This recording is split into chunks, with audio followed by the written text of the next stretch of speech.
Distinguished lecture in Law, Brain Sciences, and Behavior. The lecture is sponsored by the Law School's Weaver program, which was created by a very generous gift from the Weaver Foundation in honor of Glenn and Mary Ellen Weaver, who are pictured here.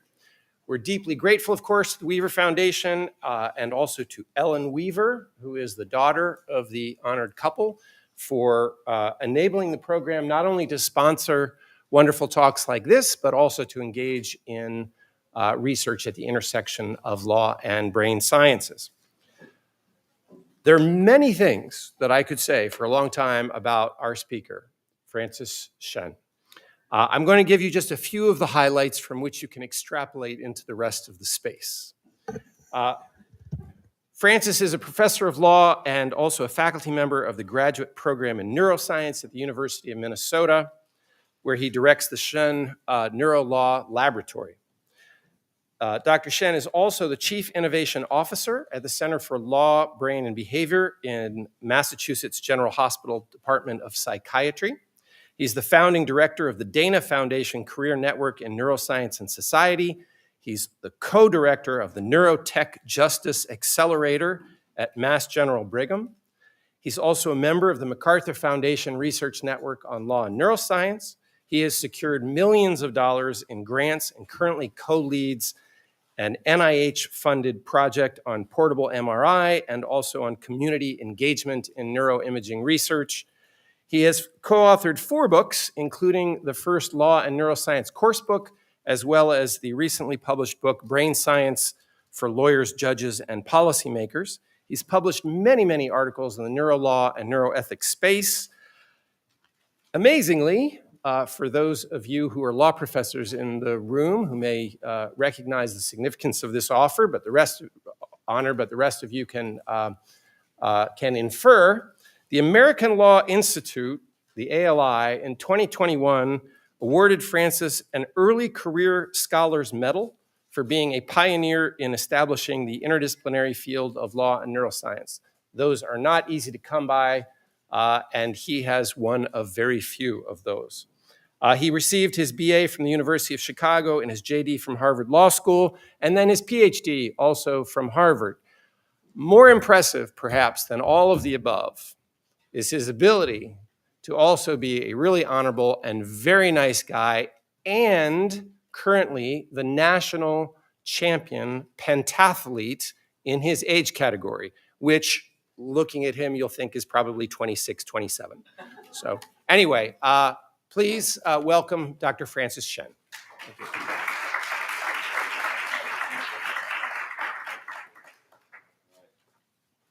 Well, now I'm officially embarrassed. So nice to see all of you. It's great to be here, to be back here. I was here for a little over a year, around 2011, and it's always wonderful to come back.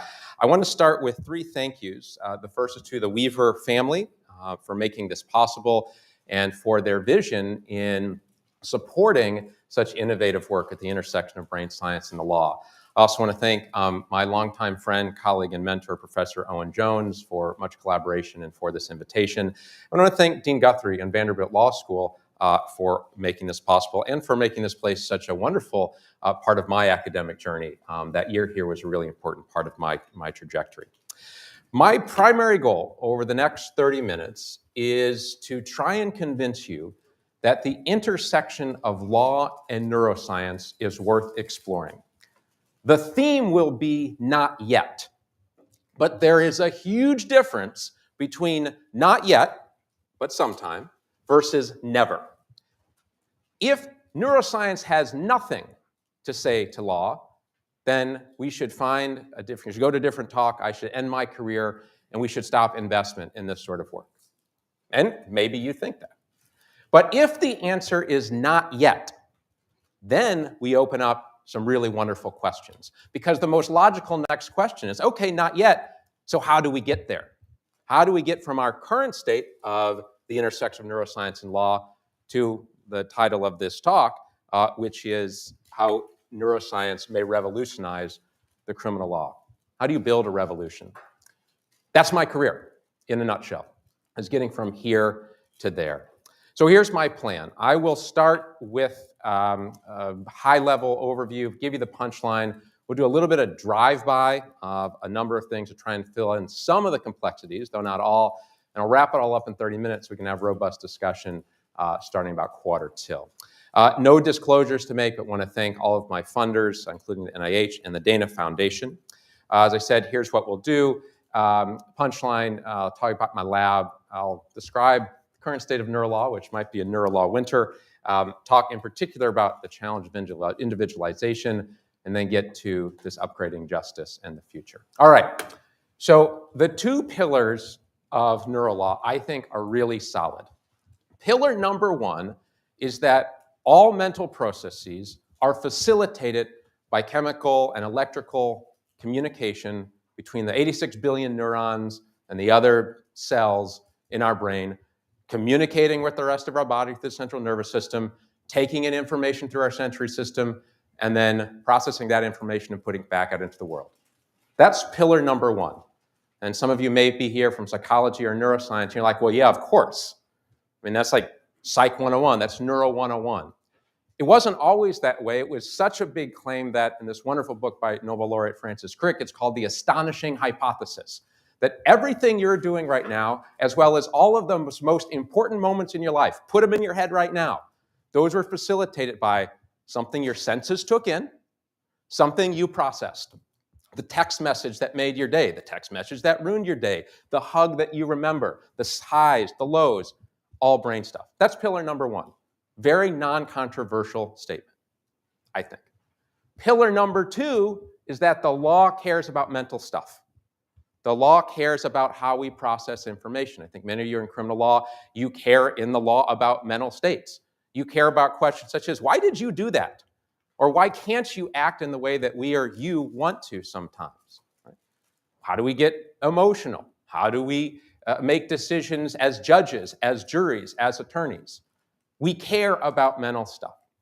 And so the basic premise of neuroscience and law, and we owe a lot to Professor Jones, who's made this point more broadly about biology and law, is that because the law cares about information processing, and because neuroscience tells us a lot about how humans process information, it ought to be a marriage. It ought to come together. So why hasn't it yet? Well, let's talk about that, and let's talk, as I said, about how we get from here to there.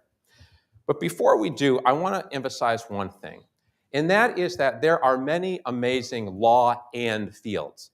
Law and economics, of course, you guys are like the leader in law and economics in this building. Law and philosophy, law and history, because there are a lot of things that law does that might benefit from learning from another discipline. And many of you have undergraduate degrees, and you bring that knowledge to bear in your law classes, sociology majors, political science majors, etc. So one of the things that neuroscience will offer law is similar to those other fields, new knowledge to help the law. But it's not just knowledge. Neuroscience, and really I think the most important thing neuroscience does, it's going to give us new tools. And those new tools will lead to new types of evidence.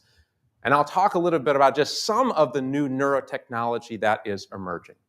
So unlike law and economics, where you don't need the FDA to regulate the regressions, or law and English, which is an awesome area, but you don't need regulation of law and literature, you do need a lot of regulation. I won't talk about it today in law and neuroscience, because it's not just that we'll understand how information is being processed, it's that we'll have new tools to measure and manipulate that information processing. And by the way, you already use these tools. One would be pharmacology. Don't raise your hand, but presumably at some point, like your morning coffee, you facilitated a change in your brain chemistry and your information processing, and maybe you're doing it now. Right? But there are other types of new neurotechnology. That is going to be one of the keys to getting from here to there. So here's the punchline. Advances in the brain sciences. That just means, in my mind, understanding how this mysterious brain-mind behavior relationship works, and new technologies to explore those relationships and modify them will eventually galvanize really significant changes in legal doctrine and practice. But why is it going to take so long? Two reasons, two primary reasons in my mind. One is the individualization of neuroscience. It's going to be really tough, and the vast complexity of the human brain. It's just really difficult. All right, so now you've got the punchline. You're probably captive audience, so even if you don't agree, you can't leave. But let me tell you about what we do in our lab. I'll give you the 90-second version. The motto of our lab is every story is a brain story. 2 caveats. One, I've already mentioned, every story is right now a not fully understood and many times poorly understood brain story. Drug failure rate for Alzheimer's disease, 99%. You know anybody with an addiction? Still can't necessarily address that. These are all brain questions. They've been investigated for decades. It's really tough. So not fully understood brain story. And every story is not just a brain story.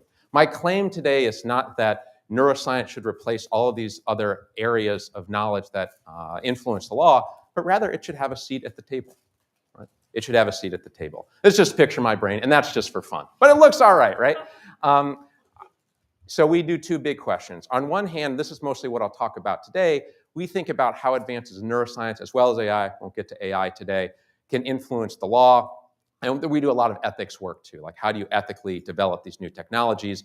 For another day, we could come back and talk about how does law regulate the neuroscience research. By the way, that's a big deal right now. If any of your friends are funded federally, right, that's what we're in, this second thing right now. And then ethically, what types of work would we want to study? How would we want to develop these technologies? We do all kinds of cool stuff in the lab, traditional law review type articles, books, education, outreach, policy, advocacy. We collaborate a lot. My joke is that when I travel, I don't bring back souvenirs. I bring back co-authors and research assistants. So watch out. And thanks to our team right now. All right, so I mentioned before that right now, Neurolaw hasn't hit the big time. And I'm going to use the music analogy because we're in the music city. There are some people out in this city right now who are going to be really, really big someday. But I don't know who they are, and you don't know who they are. They're playing little bars. Owen went with me, I don't think, willingly, to Robert's Western World last night. I don't know if those are going to be our next big timers, but I love Robert's. They're out there somewhere. They haven't hit the big time yet, but they're working hard every day. And eventually they will, and that's kind of my view of Neurolaw. So here's where we are. In 2007, and Professor Jones was featured in this article amongst others, Neurolaw hits the cover of the New York Times Magazine. And sometimes when you hit the cover of the New York Times Magazine, like that's hit pay dirt. And now everybody knows about it, and it's a big thing. But probably till today, you had never heard of Neurolaw, right? Because in 2025, although I could sit here and we've got a great case book, it's 1,000 pages with lots of sort of individual instances of cases, it's not a big thing yet. We're still playing small crowds. So I will note, and I'll say this, there's some evidence that those crowds are getting a little bigger. So why? As I mentioned before, the law, and you know, needs individualized, precise, actionable knowledge, right? So not enough to just say, oh, hey, we know something generally about the way that those with substance use disorder process information. The criminal law might need to determine at the moment that someone did something, and I'll give a case like this later, how much choice did they have, right? And neuroscience really can't answer that yet. The point that I want to make by way of analogy is that AI is huge now, but it wasn't always this way. And here are a couple of this, the very brief history.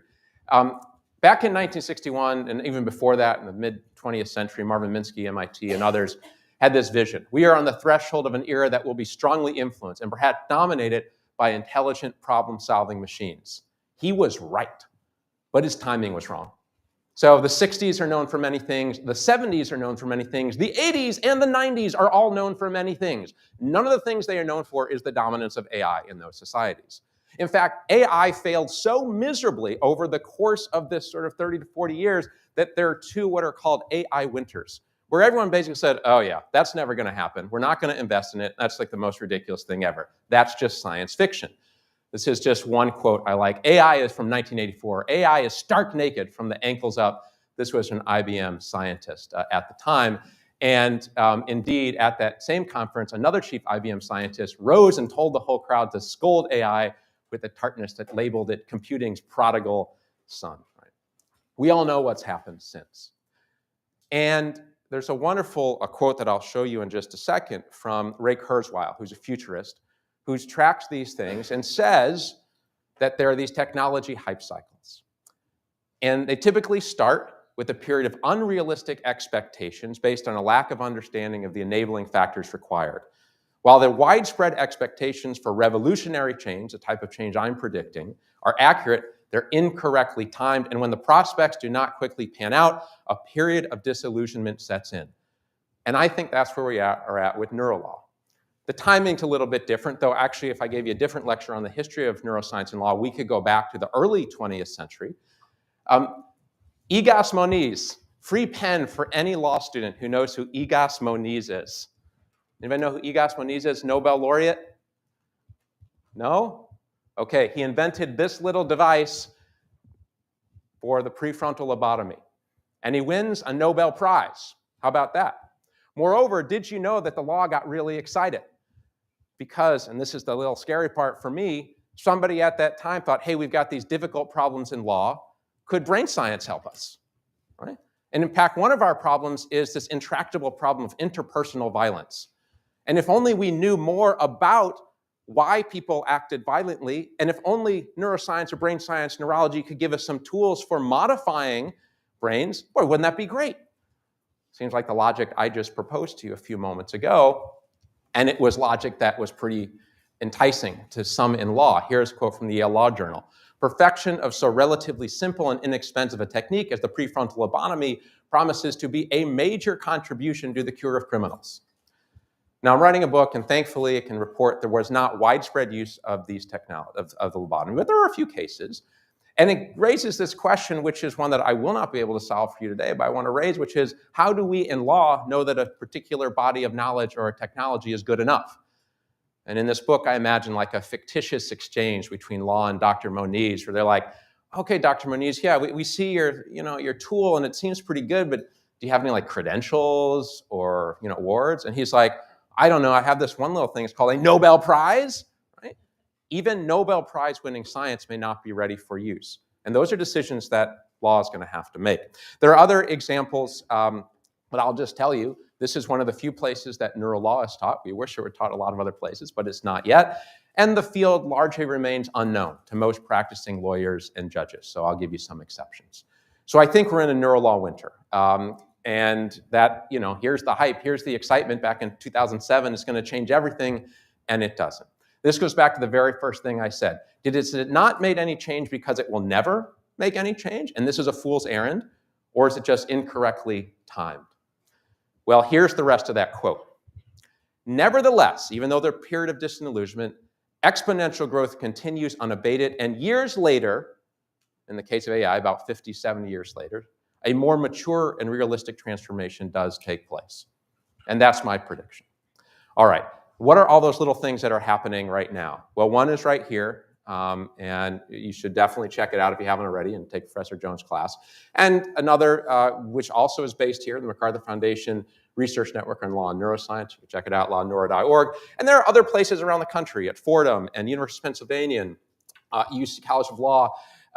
You can read a book, we've got it, we're doing some little things. The center that I work most closely with, the Center for Law, Brain, and Behavior, our motto is that better decisions align with science, we think can bring about better decisions in line with justice. And these little tidbits, I'd analogize them to the person right now tonight in Nashville who's going to be playing like two little places, schlepping their equipment there, doing it by themselves, but just trying and getting a little bit better every week. This was one program we ran last year with 25 judges, which of course is an infinitesimally small percentage of judges in the United States, but that's 25 more judges than a year ago that were doing this sort of work. And we covered things like trauma and developing brain and aging brain and all sorts of stuff. It was a really neat program, year-long. We spent a lot of time with them. There's another program that we run that's reached more judges at the federal level. They come to Harvard for 2 or 3 days. This is one judge who talked about understanding the individual and trying to come up with individualized approach informed by neuroscience. But this is a really new field, so just a couple of data points. This is our first edition of the book, and our second and third's in progress. Almost 50% of the material in the second book was new in just a few years, and over 90% of the material in the first book had been published only since the year 2000 when I graduated college. These are new fields, but they're growing because Professor Jones and I have observed, and you have as well, a lot in law hinges, we think, on how brains work. All right, so let's head on this individualization challenge. I mentioned this is one of the biggies. So we'll do it by kind of walking through what criminal law, what neuroscience looks in the criminal law system. A footnote, actually the biggest area of law and neuroscience is on the civil side with brain injury cases, and again, that's a whole nother day. But let's focus on the criminal side. If we had more time, I could give you examples from across the spectrum of criminal law, from pretrial to the guilt phase, to sentencing, to post-trial. In fact, the meetings I had this morning and tomorrow are about an early adult program where it's going to be at that pre-trial stage, actually a diversion program with Suffolk County in Boston. We don't have time to talk about all of these, but causation, how does a brain change affect behavior is often a mystery, and that's a problem for the law. I will talk about this group to individual inference process, and then there are a lot of other concerns about using this neuroscience in the law. We won't get to all of them. So I'm focused on one. This is our colleague David Fagman, Dean at UC Hastings College of Law, and has pointed out that while science attempts to discover the universals hiding amongst the particulars, trial courts attempt to discover the particulars hiding amongst the universals. And this is a really big problem, this individualization problem. All right, but however we figure it out, I think that there's good reason to think this could matter. So our current system looks something like this. A bunch of, oversimplified, of course, a bunch of folks enter the system. They're going to end up, if found guilty or a plea deal, incarcerated on parole or probation. Almost none of them will be incarcerated, paroled, or on probation for life, though of course some will. And almost all of these folks will re-enter society. So one question is, how do you align programs in the system so that there's successful re-entry? Now, you might want a system with less incarceration, okay? So that means that fewer humans are entering the system and more humans are involved in sort of non-incarceration programs. And here then the questions are, well, what do those programs look like? And again, sentencing, parole, probation. And same thing if some of you may say, hey, I don't want any prisons at all. It's the far spectrum. I'm an abolitionist. Okay, great. So we're going to take incarceration out. What are you going to replace it with? Well, something that probably is going to address these human mental and behavioral health challenges. The key thing for all of them, if you want success, and if you care about human flourishing, is to figure out, well, how are they processing information? What is it that brought them into this system to begin with? What is it, if anything, that the system, broadly defined, could do so that when they return, whether they were incarcerated or not, they might be able to process information differently? And is there any way then that resulting behavior can change? All right. So I think that what I'm proposing is robust to however your view of what the system should look like. It seems to me these questions are important. Let me give you just a couple of examples. And again, for time purposes, I've picked just a couple that are somewhat provocative. So one is the addictive brain. This is a picture from a New York Times op-ed, sort of suggesting and asking, is the addicted brain hijacked or not? It's an open question scientifically. One of the cases that's come up in the last few years arrived in Massachusetts, in the case of Julie Eldred, and we've done programs on it, and there's a picture of Miss Eldred. And her story went like this, opioid addiction. And at one point, she steals some money or some jewels, like $250 to fuel the addiction. Okay. Goes in and gets probation, which is like the standard first thing. All right, Penn, to anyone who can tell me, what's one of the very first conditions on probation for someone who's in on a drug charge? What do you think? Yes. Substance abuse treatment. That and stay drug-free, right? Right. And tell me your name? Sam. Sam, all right, you get a pen. It's worth what you paid for it. So, stay drug-free. Well, any of you who know the sort of the way that drug addiction works is that there was a relapse, not unsurprising, about 10 days later. So she comes back before the court and ends up, for a variety of reasons, there are no state beds available, is in jail for a few days. Well, she brings a case that goes up to the Supreme Judicial Court in Massachusetts, and the argument is this. It was unconstitutional under the state constitution of Massachusetts to require me to remain drug-free because I did not have a choice as to whether to relapse or not. Cited neuroscience from front to back in the brief. Our colleague Stephen Morse actually was part of a brief that was on the other side of that argument. So there are two sides to the argument, but that was her argument.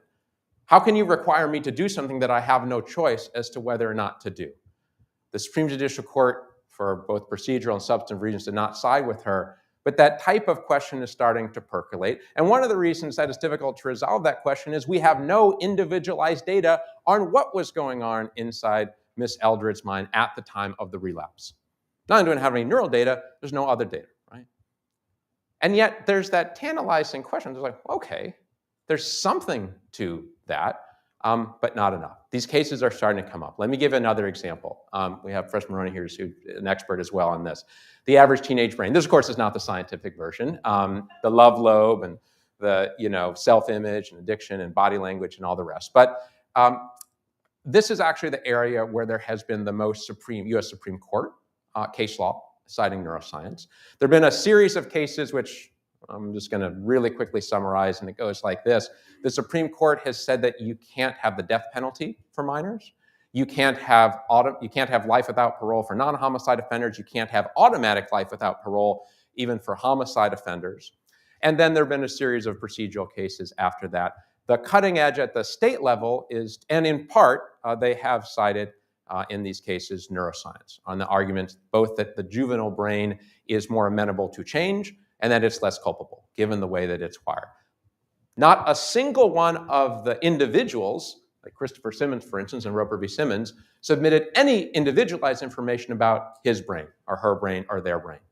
All group level data, which of course is appropriate if you're making a group level bright line rule. So one way to handle the individualization challenge is to say, we're going to just set that aside and do group level work. And that's what's happening at the state level as well, where a lot of the advocacy, this stopped everything at age 18. Age 18. So what if you committed that crime and you were 18 years and 10 seconds, 18 years in 1 day, 18 years and 7 days? You don't get any of those protections. And is there a neuroscience reason, so goes the argument, to draw the line there? On one hand, again, for individual level cases, it remains unclear about what to do. And the reason it remains unclear, and this was in the dissent in Roper, both Justice O'Connor and Justice Scalia pointed out that yes, on average, 17-year-olds may be more impulsive and more emotional than a 47-year-old. But if you draw any one particular 17-year-old out of that pile and compare them to any particular adult, you may not see the same pattern. And in fact, the data show that, because although on average you see these differences, there's a lot of individual variation. And you can just think of your friends who at 17 were already like an adult and weren't that fun to hang out with, and your friends who are older and are like basically still a teenager, right? That's individual variation. And the law, when it's sentencing an individual, is, and now if we're doing group level, bright line Supreme Court rules, okay, but for individual adjudication, figuring out what was going on inside this person's head, we're really limited. But group level change may be appropriate, and it's happening. And here's one more example, again from the state of Massachusetts. So the state of Massachusetts had a case just decided last year, State v. Mattis, where the argument was, again under the Massachusetts state constitution, that it was unconstitutional to have the possibility of life without parole for offenders, for young adult offenders up to age 20, so 18, 19, and 20. This case was decided last year. There were two experts, Dr. Galvan, who I first met in our MacArthur project and trained with one of our colleagues, B.J. Casey, testified, as did Dr. Robert Kinschiff, who's the executive director of that Center for Law, Brain, and Behavior, and worked with him closely. And the court, if you read the opinion, was heavy, heavy, heavy on neuroscience, like left, front, and center. And it's now the case that in the state of Massachusetts, 18, 19, and 20-year-olds can't be sentenced to life without the possibility of parole, even for homicide offenses. It was actually an automatic charge. So again, even if there's not individual level data, some of this data may be appropriate for group level change. It's happening.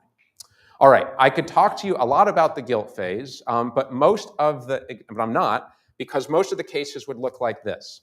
My client has a broken brain. It would be more technical than that. I'm going to get an expert to testify. Maybe I'll show a brain image. And on account of this, they don't have the requisite mens rea, or maybe they are going to go with an insanity defense. And in every single one of those cases, you could ask, hey, is there a body of data that shows the causal or even correlational relationship between those particular brain abnormalities and the things that your client did? And the answer would be no. So I'm not going to show you those. I'm going to just put a placeholder there and say, maybe someday, even if they're successful. But there's a different, in fact, I'll just give you a bunch of things no that we can't do. No, we don't know enough to establish those causal links. No, we can't establish what a criminal defendant's mental state was at the time they committed the crime. No, we don't have a painometer. No, we don't have a great solution for group to individual inferences. No, this is important. One of the reasons we don't usually see a lot of neuroscience yet is that all the diagnoses in the Diagnostic and Statistical Manual of Mental Disorders don't involve neuroscience either. So if you know anyone who's been diagnosed with any sort of mental disorder, did they have a brain scan? Nope. Did they get a blood draw? No, right? The way we diagnose mental disorders is really careful clinical evaluation based on behavioral criteria, not, for instance, the way we, like my brothers, an oncologist, diagnoses cancer. You may have symptoms that may bring you to the office. You diagnose it by taking cells out of the body, biopsying them, and seeing what the cells are doing. We don't do that for psychiatric disorders yet. And no, a brain scan is not going to tell us exactly what a mental state was. So why bother with all this if basically there's that litany of no's? Couple reasons. One is that we've got to ward off inappropriate uses. That'd be really problematic. And you might say, well, okay, does this stuff matter at all? And I'll give you one case, and then I'll wrap up. One case where the brain science mattered, even if it was problematic. So this is a picture of Mr. Grady Nelson. Mr. Nelson is a case from 2010 in Florida, committed a number of serious crimes, and there was no question about the guilt phase. And you remember when we brought his attorney, Terry Lenneman, here during the Vanderbilt class to talk about this case, and Attorney Lenneman has written about it. What did he do? He stabbed his wife 60 times, killed her, tried to sexually assault the stepchildren, had previously been convicted of sexual assault of a young girl. And the only question was going to be death penalty or not. There's a Florida case. Florida has a death penalty. Guilt phase went through. Okay, now we're at the sentencing phase. And Terry Lenneman was using all of the usual things he usually does. And indeed, he had a lot to work with in the sense that Grady Nelson had one horrible trauma after another. But what Attorney Lenneman writes about in his book, he says, it wasn't really hitting with the jury until I brought in the brain evidence. So he had an expert named Robert Thatcher show up and talk about quantitative electroencephalography, which we are on record as criticizing. We didn't think it should be admitted, but it was. So-called brain map. And the argument that Terry Lenneman made, again, there was more detail with the expert's testimony, was, ladies and gentlemen of the jury, my client has a broken brain. It does not excuse his actions, but it explains them. Well, here are three members of the jury and what they said. After a trial, you don't have to talk to anyone, but you're allowed to. And the three of them talked to the Miami Daily Herald. So juror Dolores Cannon, hospital secretary. When the brain evidence came in, the fact about the QEEG, some of us changed our mind. Juror John Howard, airport fleet services worker. The QEEG evidence turned my decision all the way around. The technology really swayed me. After seeing the brain scan, I was convinced that guy had some sort of brain problem. Now, they didn't all buy it. So juror Leon Benbow liked his approach. All that scientific testimony, that was a waste of taxpayer money. That's phony. There's nothing wrong with that guy's brain. I don't know if there's anything wrong with that guy's brain. What I do know is that the next morning, Terry Lenneman filed a big old press release letting everyone know this, and I do know that this stuff is showing up. And there's a lot more, and next time we could talk about it, from lie detection, memory, and the law. But we're at time, and I need to tell you a little bit about how I think all this stuff, despite its imperfections, could one day lead to really revolutionary change in the criminal justice system. So I'm of the view that we can have this change if we get the research and development right of the neurotechnology, if we get the implementation right and the sort of the research evaluation with it. If I ran the criminal justice system, we'd have different set of advanced metrics. The current metric used in most prosecutors' offices wins and losses. So like, see, I was walking around and say, it's like 17-0, especially on the big cases. So I would look at, how would humans behave later, like upon reentry. Right? Advanced tools, I'll talk about that briefly. Precision sentencing, I think, is possible, not individualized yet. A lot of flexibility. If neuroscience shows us anything, is that a lot of brains can change, and it's really hard to predict when they'll change. It's also really hard to predict in other areas. Let's take sports drafting for a second. Millions upon millions are spent, like say, with the NFL draft. And yet it's wrong all the time, right? They don't pan out. But what do? All right, contracts, folks. You don't sign a 10-year guaranteed contract for someone you draft in the last round. You sign a short contract, and you see how they perform. And then you modify it, and that's not what we do in the criminal justice system. And then we could do a lot, even with group-level neuroscience and organized by brain type, for instance, by brain age, like this emerging adult program that I mentioned that we're working on, or brain damage, or something else. My view is that the criminal justice system isn't broken, it's obsolete. This is a picture of a working typewriter. This is not a broken typewriter. But none of you would use this typewriter, not because it's broken, but because you have devices that do its job a lot better. And are there tools that could do its job better? I'm going to skip how the system works. You've studied that. The core thesis I mentioned is individualized data. Why is it so difficult? One of the reasons is that there is no research out there. There's hardly any research out there that's focused on developing neuroscience for the law. Almost all neuroscience advances are understandably and quite appropriately for health. So all that NIH funding, that's for advancing human health.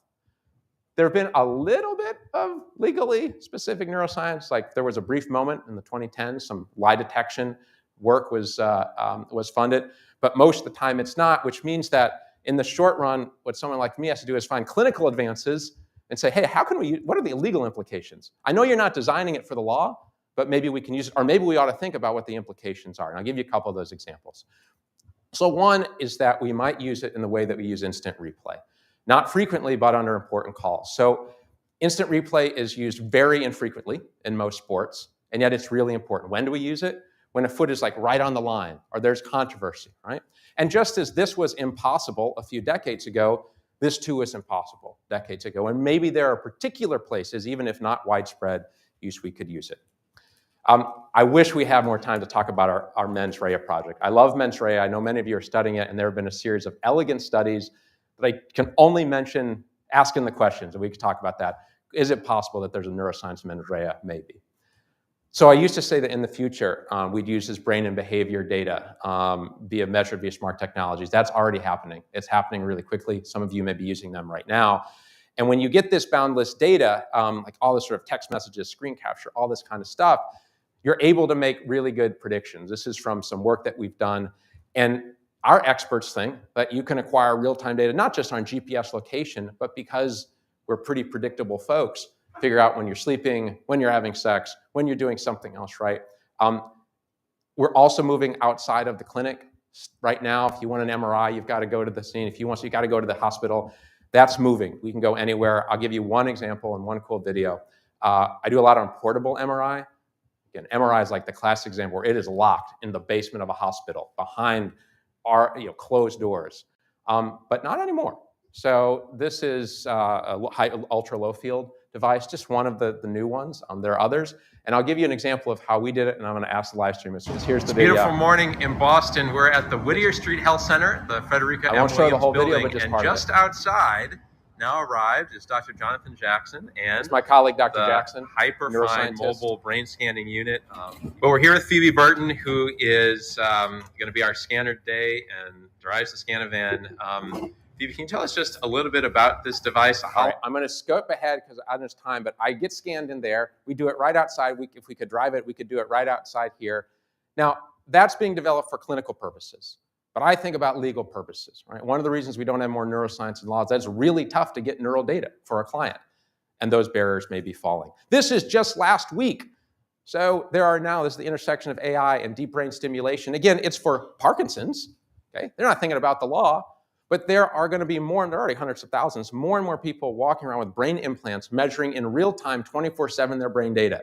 So what our lab does is says, okay, what are the legal implications? And we argue that this new deep brain evidence is going to really change the law too, because now for the first time, hey, that car crash, I wasn't paying attention. Let's look at your real-time brain monitoring, which you had for different purposes that may tell us something about it. This is just the early days, right? Think 2-3 decades ahead, right? This stuff is coming. And something that will also come, it requires a whole different lecture, is my favorite topic of all, lie detection, brain-based lie detection. I think it's the holy grail of law and neuroscience because everyone tries to get there and everyone fails and their epic quest. All right, so we got to proceed with caution.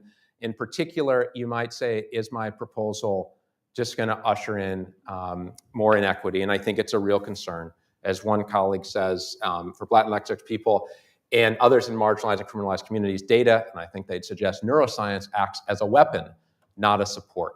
My colleague Oliver Rollins has said the same thing, that maybe this neuroscience will perpetuate discourses of violence. So how do you get there? Our focus is on community engagement. We're really heavy in the community. Thinking about, as our one partner we work with in Boston, More Than Words. We've got the Museum of Science. We go to these Neurotech Justice Summits. And I'll just share with you that these youth, so they're system-involved youth, exactly in that age. I'll be with them next week. They're helping to shape this emerging adult program. And thinking about neuroscience. And what are their views on neuroscience? Well, I can tell you, we said, let's do a neurotech just like report card. There's all this new neurotech coming out. What do you think of it? What would you want to know about it? And they ask great questions like, what are the side effects? Has it been tested on people like me, and so forth? And I said, all right, so who do you trust to answer these questions? Remember what I said at the beginning? Because we're law. We're going to have to decide, is a technology, is a body of knowledge ready for use? Who gets to decide? Who do you trust to make that decision? The most common answer was no one.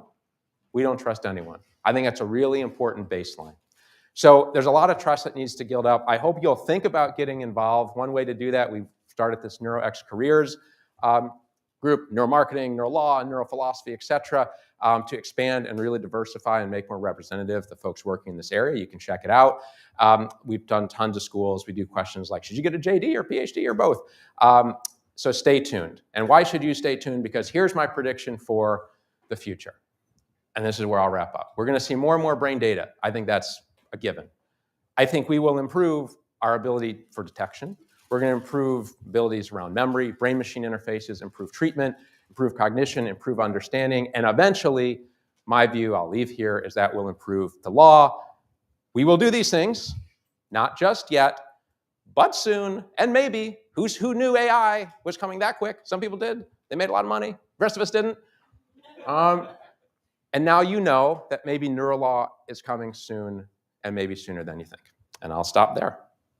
And we can have questions.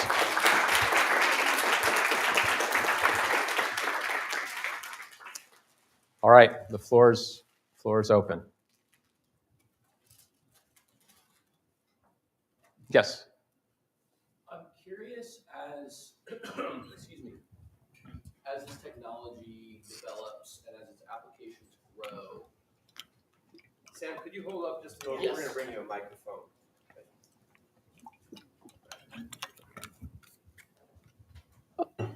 I'm curious as this technology develops and as its applications grow, and as it moves out of the hands of people who have thought long and deeply about it into the hands of people who are just trying to, do their jobs and make it through the day.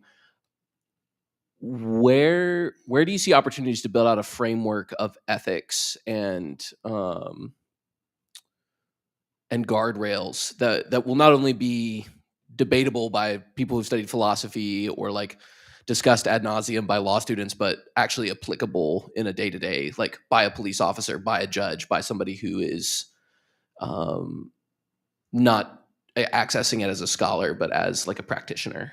Great question, and Sam, I think you're right. So that this stuff will get out there. I think one sort of lever is sort of the engineering side, so like engineering privacy or engineering ethics. I think that's a difficult one, but that's one possibility. We'll talk about that.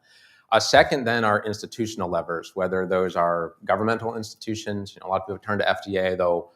We can debate about whether that's the best way to do it, or state laws governing, lots of other technologies. And on that sense, I'd say we're actually pretty well positioned, in my view, because neuroscience, as exciting as I think it is, it's also like just another technology that law has to regulate that it didn't know about a decade or 2 decades ago.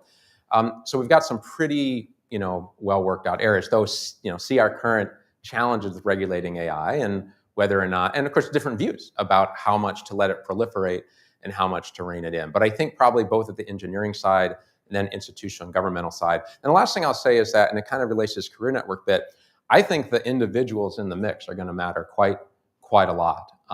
And I actually think we're seeing that with AI as well. So get in the mix.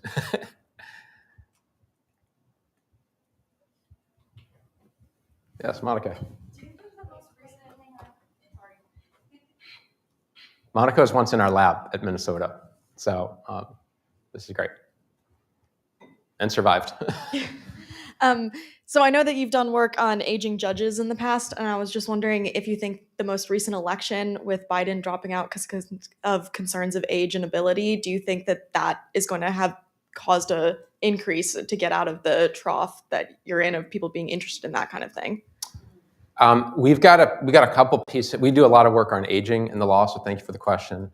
I hope so, but I don't know. So we've argued in the context of judges, but in other professionals as well, including politicians, that transparency is really important. It actually goes to Sam's question as well. And my view is that we ought to have, it controversial, cognitive assessments. We actually think it's constitutional to require them, and that those cognitive assessments would allow for neurological assessments as well. One of the really interesting things that's happening is I mentioned that we don't use many biomarkers for psychiatric diagnosis, but one place where that's different is in different forms of dementia, where imaging is used often to rule things out. But the the National Institute of Aging and the Alzheimer's Association have both jointly called over 5 years ago for a biomarker-based definition of Alzheimer's. And the reason is that what we know is that there are lots and lots of brain changes that are happening before one experiences the symptoms, and it's too late. And the idea clinically is, boy, if we could, both on a research and then clinical spread, get in there earlier, intervene, we might know. The ethical and legal challenge is probabilistic in the same way that you saw it here. So just because a brain is changing doesn't necessarily mean that it's going to lead to dementia. And I think that would be the issue here as well. Even if you did see brain changes, would they be more important than behavior? And I think the answer is you put all that stuff together and you've got a more complete package. So I would love to see it happen for politicians and judges. And I would eliminate, mandatory age retirement, state requirements for judges, mandatory retirement, and instead individualized assessment. But I don't know if anyone will care. I hope so. Yes. Oh, we're making you work at that microphone.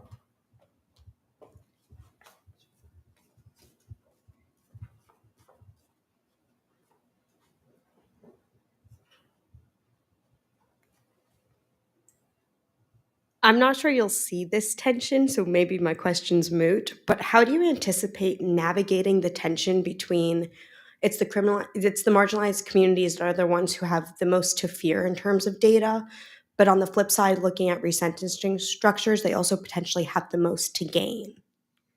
I think it's a great point. It is a tension that's there. So we've had this new Neurotech Justice Accelerator, NJAM, at Mass General Brigham.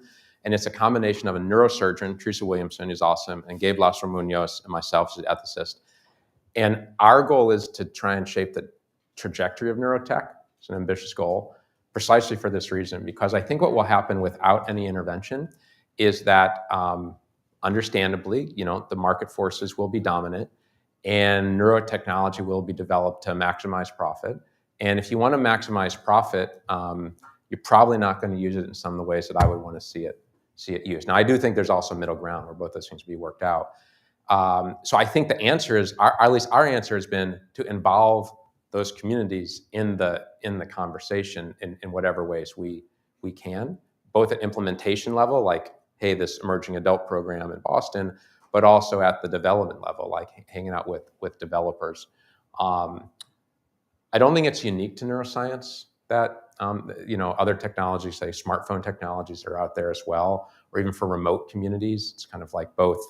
There's a lot of suspicion, but it's also potentially like this portable MRI that I mentioned. It's really tough to get an MRI if you don't have access, if you don't have money, if you're not close by, if you don't have transportation.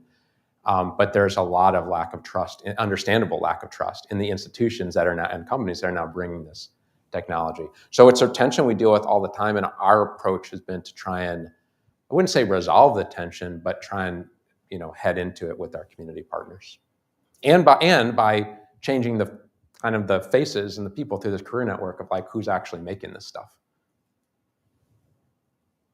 Yes, hi.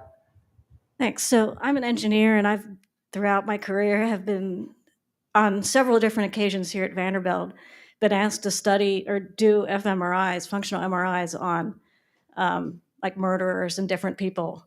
And I always thought that it made no sense because of the things you're saying, that we don't know now what a change anyway in their brain really means. But my question is that what can we learn, or how are you leveraging things that we can already learn about brain behavior in things like Parkinson's disease? People have compulsions, and then they're treated, and then those compulsions go away. They have these different behaviors, and they're very distinct, and that they're from their brain behavior connections. So can you learn about how a person's going to react in a situation more closely by looking at these already known brain behavior, not on a big group, but on an individual person who has Parkinson's, who, is addicted to sex. Then he gets the medication and these symptoms go away. You can learn how someone's actually going to act. Do you leverage those kind of relationships? Yeah, I mean, my clinical colleagues who do expert testimony, that is what they do. So they're going to spend hours and hours, if they can, with the file, like all the behaviors you're describing. They're going to do their interviews with the individual, multiple interviews with other key informants to try and paint a picture of why did this person do the thing they did, and was it because of this disorder or disease, or was it because they're an evil person or something else? And sometimes the imaging can be used to rule things out. But for the most part, they're doing just really careful, close, awesome clinical evaluations, which I should stress are really important. And it's all we've got to go on. So all those criminal cases that you read, as an expert, that's what they, the best expert have just spent a lot of time with this individual. But I think, to your point, they're informed by the research literature, the group research literature, and then they are the person who tries to apply to the individual. I had one other point, which is there might be a good reason to get a brain scan for your client, even if, and I would do it if I were a practicing attorney, even if I didn't think the science was that great. And that's because I'm involved as an advocate in an adversarial system, and maybe I think the deck is stacked against me. So I'm going to make the other side raise these issues. And I'm going to go out and get every single tool I can to try and help my client. And the Grady Nelson case, it's actually the first case I use when I teach law and neuroscience, because Mr. Nelson doesn't go to death row. And if we believe those quotes, those two people don't have any reason not to, the reason he's not on death row or would not be dead by now is because of neuroscience. So the ethical question as a lawyer is, don't read PubMed. Like, would you use that imaging? Even if you know, well, it's not the shakiest thing. He didn't, to be clear, it's not like going on PowerPoint and making up images. He went to someone, they did their evaluation, and it just saved a man's life. On the other hand, it's really challenging, shaky science. Right? That's the lawyer dilemma. That's what you in this room have to decide. If you have those tools, you're like, well, I'll never have to do it because am I going to get a brain scan? Well, that's why I mentioned the portable MRI. Because what if that thing shows up? And what if all your other attorneys start to, this is the sort of stuff that can happen, right? In a generation. And, we try and anticipate that stuff and think about it. I don't know if we're out of time or do we want to more? Yeah, in the question. Oh yeah, okay, great. So I guess throughout time, we've seen a trend of both civil and criminal law moving towards reasonability standards or objective standards, like what the average reasonable person would do. And I guess just as the data on brain scans develops and AI develops, do we think that we can end up getting almost pigeonholed into just a majoritarian? What would most people do? As AI predicts, what a person in a situation should do, or as brain scans kind of combine to show most people react in a certain way to a certain set of circumstances. What do you think the impact is on objective standards? Are we just going to move towards pigeonholing people into here's what 65% of people would have done, you didn't do that? Not reasonable, That's a great question. I think it probably, at least at present, has more to do, as you're suggesting, with AI models that would give us some behavioral bounds. And then your point is, will the law sort of import those as the new reasonableness bounds? Even if law would be free to say, that's a very common behavior, but we don't consider it reasonable because we're going to draw a reasonable standard somewhere else. I do think that's possible. I think with AI, I think with neuroscience, one of the challenges is that the brains are really, on one hand, they're kind of structurally the same, like a brain is a brain is brain. On the other hand, at the granular level, the circuitry is really different. And there are lots and lots and lots of cases where someone's brain looks like it should be leading to really weird behavior, but you don't discover until autopsy, and they were fine. They're missing whole important parts of the brain, it was fine. So the bounds that might be created from kind of a neurological perspective might not be as informative, I think, as the behavioral data. But that's a great question about what AI will lead to. I could imagine law importing that. What do you think? Yeah. Okay, one more. All right, last question. I'll keep my answer short. Okay, this is on a similar vein. It's also about AI. Do you imagine that Neurolaw and AI will have a close connection in the future? I can imagine as Neurolaw becomes more reliable and more widely used, that you'd need more neuroscientists to like interpret the data. So do you think like AI would take on that role of interpreting like basic neurolaw findings or any relationship like that? Yes, absolutely, because it's already happening on the clinical side. So radiology, image reading is one of the places where AI does pretty darn good, because it's just a pattern spotting. Just like, let me look for abnormalities. But there are multiple reasons why AI is going to matter so much. It's the reason that I study AI. So the tools are facilitated by AI, like that portable MRI. If I had shown the rest of the video, like 30 seconds later, like my brain scan shows up on a laptop outside because it beamed up or wherever it went. The AI system facilitated its image generation and it got sent right back down. So it's going to facilitate technology development. That adaptive, like Parkinson's things I mentioned, what's so cool about it is that it's a deep brain implant and it is measuring in real time how someone's brain's working and then sending electricity at the right times and learning to reduce Parkinson's symptoms, which is amazing and crazy, right? But then that's also like just going to show up. And then the last thing is that, yeah, you're going to have it for kind of legal interpretation as well. And of course, you guys are already seeing that in your work. And again, I want to stress, even when you were in college, contemplating law school, you didn't use ChatGPT for you're a group that, anybody use ChatGPT for your law school admissions essay? Nope. You know what that looked like right now for the undergraduate now? It's like ton of hands, right? That quick, something can change. And it wasn't because ChatGPT just like showed up. Like all this stuff had been happening. Just like there's someone playing out there right now who's going to be the next big thing. So I'll leave on that note. I hope I convince you that it's at least looking at, and if you want to look at it more, you've got the world's expert here, Professor Jones. So take the class and hang out with us, and I think we're at time. Thanks, so much.